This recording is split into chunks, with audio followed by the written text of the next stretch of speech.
Hello, I am Elizabeth of Lore, and today I am transmitting from my interdimensional spaceship for creativity and art magic that powers my cosmic portal for channeling and interdimensional travel. Welcome.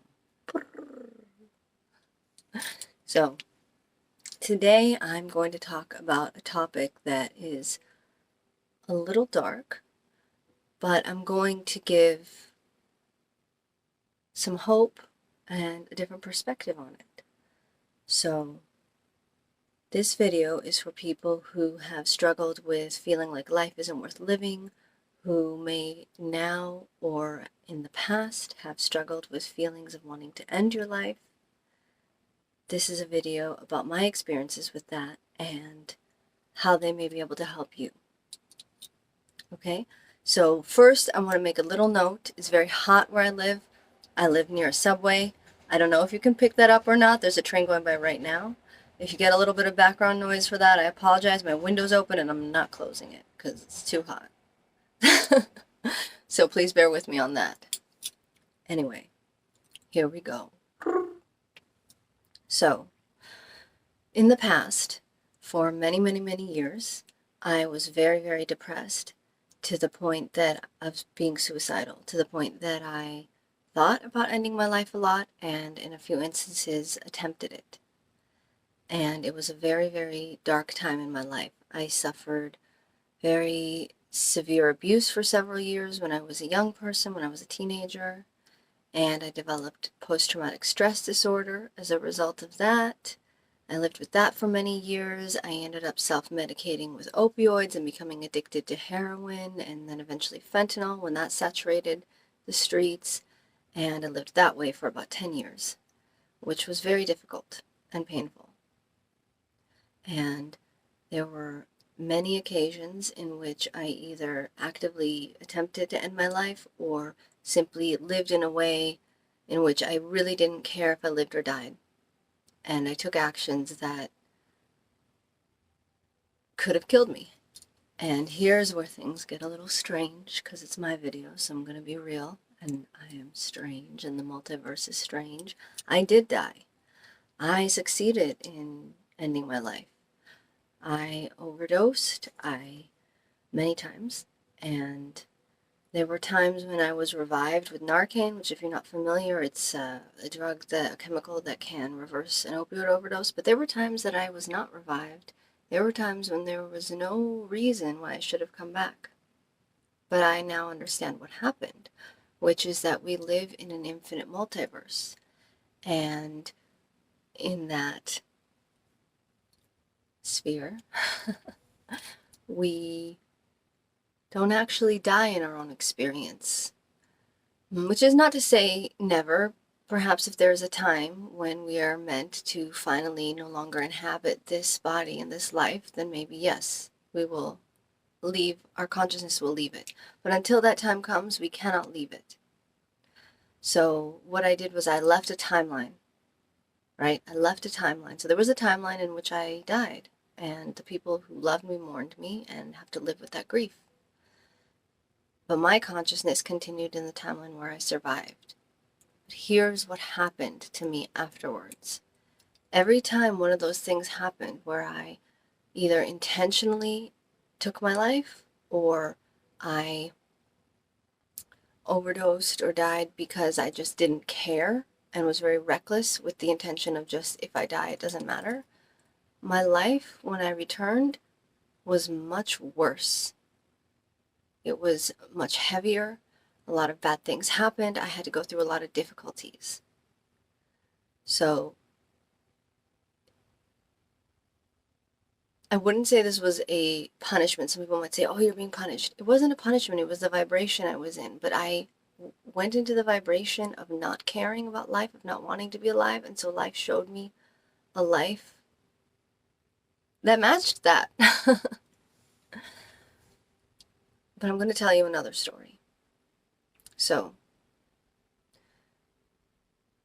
a few years ago, my life was a nightmare. It was the worst it's ever been. It had completely fallen apart. I had PTSD. I was addicted to opioids. I was shooting fentanyl into myself every day. My family had completely fallen apart. I lived in a state I really hated, and I had no community, no friends around me. I was very alone. I was very, very depressed. I felt that there was nothing to live for at all whatsoever, and I wanted to kill myself. And I had felt that way many times before, and I think this was probably the lowest I ever got. But I felt in that moment, I can kill myself and end this. But I remembered something. Since I was a teenager, there was a book that I had been wanting to write. Actually, a series of books, an epic fantasy series, but in particular, the first book of that series. And I had tried throughout the years to write it, and sometimes I would get maybe 1, 2, or 3 chapters in, and then I would say, oh, this sucks, I hate it, and I would trash it, and I would not work on it for a long time, and then eventually I would come back to it, try again, and the same thing would happen. So basically, I'd been wanting to write this book for many, many years, but I hadn't done it. And when I was in this really horrible condition, this really horrible place in life, this nightmare of a life, and I wanted to kill myself, I looked at my life and I thought, I want to kill myself. I don't want to live anymore. But there's something else that I've wanted to do. I've wanted to write that book. So I thought, well, my life really can't get worse. This is about as bad as it can get. So maybe this time, instead of trying to kill myself, I'll write the damn book. I'll see what happens. Maybe it will make my life better. And if my life isn't better by the time I finish this book, I can still kill myself then. That was literally what I said to myself. Now, of course, what I had in mind at the time when I thought my life would be better would be that my book would become instantly published and be an instant bestseller, and I would have millions of dollars, and I could just buy back everything I'd lost and have whatever I wanted with, all that money, right? That didn't happen. At least not yet. But here's what did happen. So when I made this decision, I was actively on fentanyl, which causes a physical dependence, which means to get off of it, you have to go through withdrawals that are very painful and difficult. So I had to do that first. I was doing that, and on maybe the first or second day, I was deep in the withdrawals. I get a phone call from my mom, and she tells me that one of my aunts passed away very suddenly and unexpectedly. And, this was an aunt I loved very much, and I was really sad about it. Now, about a year prior to that, I had also tried to get off of fentanyl. I tried many times. I didn't have the book thing in mind. I was just trying to get off of it because it sucks to be addicted to opioids. And I was going through the withdrawals, and I found out that another family member passed away. And within 3 days of that, I found out that a guy that I had been seeing also passed away. So 2 people I loved died. And at that time, a year prior, I used that as an excuse to relapse. I said, you know what, fuck it. This is too much to handle. I can't be sober. I can't be in withdrawals. I'm going to use. And I did. Fast forward. Now I've made the commitment to either kill myself or write the book. And my aunt dies while I'm in withdrawals. I didn't relapse. It was a very similar situation. But this time I didn't. And I have not used opioids since. I got through the withdrawals.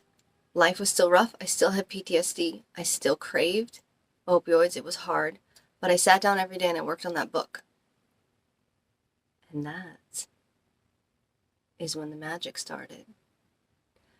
I'm going to tell you what happened, but what I want to tell you first is that now I can look back and I can see why that happened, why the magic started then. Because I made a choice. I had the choice to try and kill myself. I know now, because of the way the multiverse works, that wasn't my time, and it would not have worked. But things wouldn't have happened as they did. But instead, I had the thought, I had the desire, I had every reason, But I said, even though life is hell, I'm going to try something different. And I made a choice to follow a deeper passion and to engage my creativity and to do something else, to live, even in the worst conditions, even with horrific depression and post-traumatic stress disorder and battling with an addiction and all of the external circumstances that were really, really, really bad. I decided not to kill myself and to try and write my book. I can't tell you everything that happened because it would just take too long. But I'll tell you a few things as an example of the magic. So the first thing that happened as I started to write this book, this fantasy novel, was I began to channel a man. And what I mean by that is I got messages about a man that I would meet. I had been thinking of moving to the New York area. I had family there, and I was thinking of moving there. And I got messages about a man who would look very much like a character in my book, who I would meet once I moved there, if I made the decision to do that. And these messages got very intense, very loud, and very specific, all about what he did for work, what he liked to do, what he liked to eat, and more. There's so much. It was the strongest channeling I've ever received. It was very, very detailed and very, very specific. I ended up moving up to the New York area, initially to New Jersey, near New York, and in fact, I did meet that man. He exists, and it turns out he was my twin flame. I didn't know what a twin flame was at the time, so I didn't know what I was walking into. Wasn't looking for a twin flame. I did not know what to expect. In the 3D sense of things, it was a difficult experience, not on the level of difficulty I'd been experiencing in my life before, but more of the conventional twin flame stuff, like I wanted to be in a relationship with him and he didn't want that, blah, blah, blah. But on the energetic level, it was completely opened my life. It completely, like just the channeling and then the meeting of this person was like the explosion of magic that then opened me to so many other magical things. I started having this intense spiritual awakening. I was no longer on drugs, but I would be transported out of my body. I remember one time I was at a yoga class doing a very simple pose, and I was suddenly no longer in this human form. I was a blue alien on a spaceship, and I was growing a tree out of my body. And I spent some time on that spaceship and then went back into my human body in the yoga class. Other kinds of things happened. I started to feel just this expansive love in the universe. I started to reconnect with my family. I started to actually feel happy.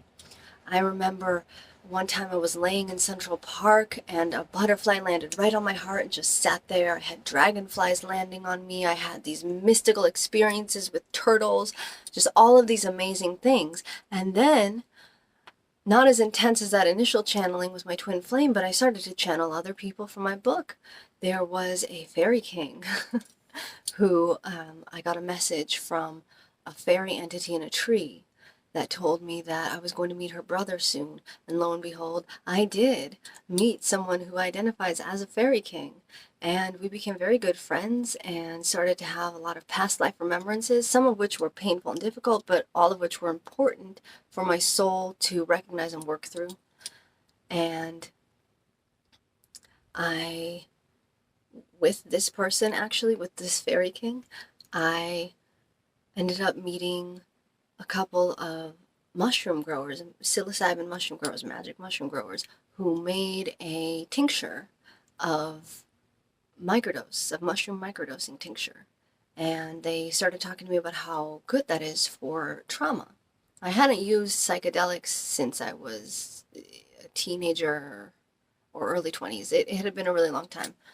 However, I was interested by what they were saying, and I decided to try the microdosing, and it worked. I actually started to feel better. I started to feel more focused. I started to be able to do meditations, which had been something I really struggled with because sitting with my trauma was too painful. I started to focus less on the past. I started to just feel generally lighter and happier. Something else that happened, this was before the mushroom growers, but something else that happened was I ended up randomly receiving a grant to financially help me with writing my book. So that was supported by the universe. And then after the microdosing for about a month or so, I was invited to an ayahuasca ceremony. And I had heard about ayahuasca back when I was 14 years old and been intrigued by it. This was almost 20 years later, and I had not encountered it. I had not had any opportunity to sit with it. And now I was being invited to a ceremony, and it was a little expensive, but I felt very called to it. Expensive for me at the time. I felt very called to it though, and I decided to trust the universe and to go. And it changed my life completely. I walked out of that ceremony no longer having PTSD. That ceremony was almost 3 years ago now. I haven't experienced an opioid craving since then. I don't even identify as being in recovery like many people who've experienced addiction do, because it's just gone. The addiction is gone. The PTSD is gone. I was able to connect with myself as an infinite being, as a part of the entire multiverse, to see the entire multiverse and to embody it in myself, which is not to say that I never fall out of that remembrance or get angry or experience problems. My life is not perfect, but my life is amazing. And I am amazing, and I can see that now. And after that ceremony, everything just continued to open up for me more and more and more and more and more. I ended up moving to Brooklyn, and I now have this amazing community of friends, these beautiful healers and artists and amazing people. We're having a party tomorrow that I'm really excited about. And I perform all over the place. I performed at festivals last year. I was my favorite character in my favorite play last year, Puck in A Midsummer Night's Dream. And then after that performance, I met this strange and interesting wizard who, well, one thing that had really bothered me even till then, even after I no longer had the PTSD and had a really beautiful life and a lot of amazing things happening, a lot of friends, one thing that still really bothered me was that I had never had a good relationship. Like, my initial abuse that had caused the PTSD was in a relationship with an abusive man, and all of my relationships after that had been abusive in some way or another, even if not at the same level as that first one. And it really broke my heart and made me feel just sad that I'd never had the experience of just being with a good guy who genuinely cared about me. So now that wizard that I hung out with after my play is my boyfriend, and he is an amazing person. He's a good guy. Whatever happens, whether we end up together forever or not, I can now no longer say that I've never had a good relationship. We still have problems, yes, here and there, but they're like normal problems, not like horrible, heart-racking, harrowing, abusive stuff. Just like every relationship is gonna have a little thing here and there. It's just like that, like a normal thing. And so I had that experience. I'm having that experience still. And I live in this beautiful collective of artists and healers in a haunted mansion in another dimension where I have a spaceship and a portal. I went to Thailand and Japan earlier this year and had these amazing expansive experiences there. I got a Sakyant tattoo, which is like a sacred tattoo from Thailand that you get done in a temple. It's blessed by a monk. It's a stick and poke. I just, even though I still experience sadness, because that's something that everyone experiences at some point, even though there are some things that I'm a little dissatisfied with, some aspects of my life here and there, I'm overwhelmingly grateful and happy with my life, and I did finish the book. I haven't published it yet. I have been rewriting it, and so I'm still working on that part, but I finished it, right? It's a 500 plus page manuscript, completed. I actually did it. I did the thing. And I'm not a millionaire. I haven't published it. I'm not a bestseller yet. But my life is completely different. From that moment when I said, instead of killing myself, I'm going to write this book, and if my life isn't better, radically changed by the time I finish it, I can kill myself then. No, my life is radically changed. I made the choice not to end my life, not to try, and to instead choose a different timeline. And it worked. And I invited so much magic into my life. Woo! It's amazing. And it's like so unexpected. I'm learning how to tattoo now. That wasn't even something that I wanted to do. I've always loved tattoos. I even used to go, when I was younger, I would go and like visit random tattoo shops and like hang out with tattoo artists for no particular reason. I have tattoos. So I've always had an appreciation for them, but I never thought it was something I could do. And now I'm learning how to do it. I've been doing light language tattoos on people that people really appreciate.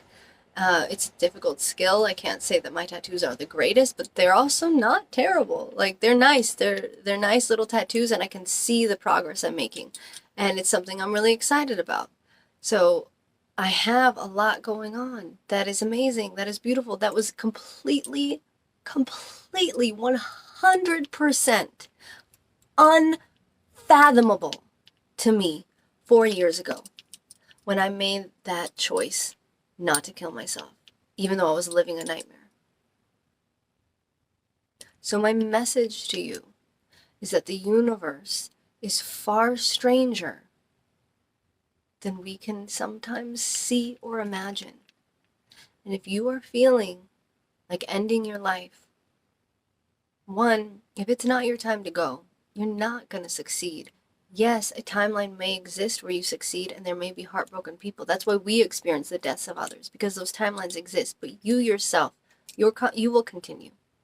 You will wake up, and things could be, in fact, I can pretty much guarantee that things will be much worse for you. No matter how hard it is, no matter how hopeless it seems, if you sit in that moment of wanting to die and you make a different choice, the universe will respond to that. The universe will respond to that.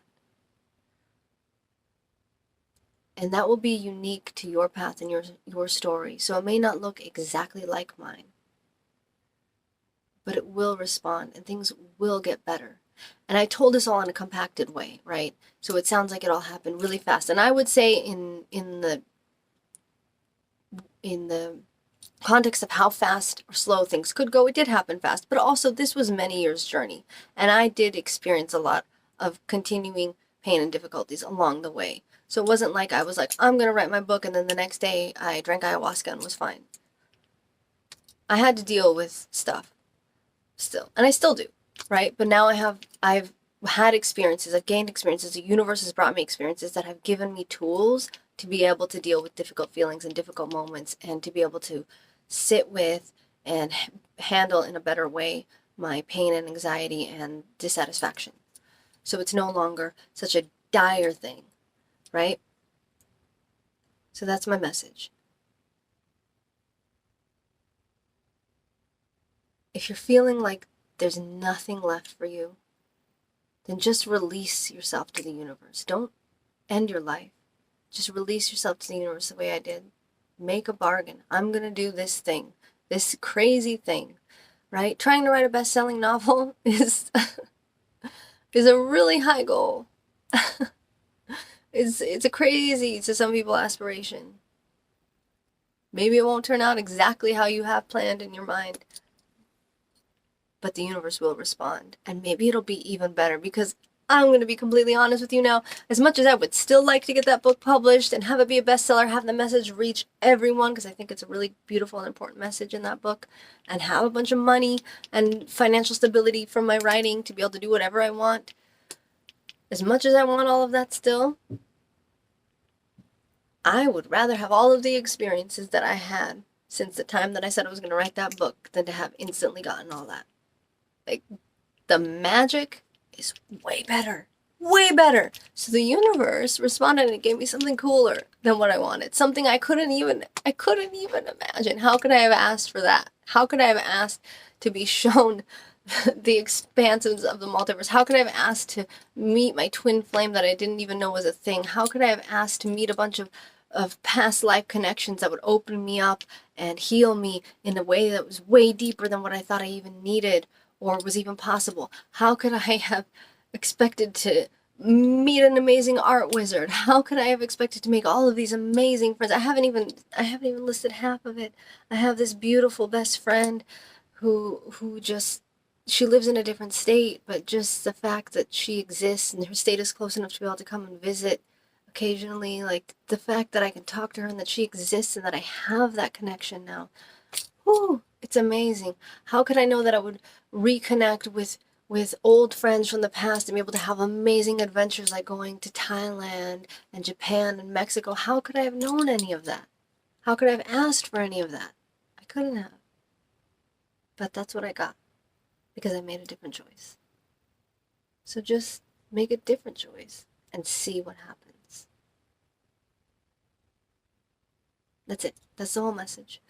If you like the video, please hit the like button, hit the subscribe button so you can get more, share it with anyone you think this could help. That's it. That's all.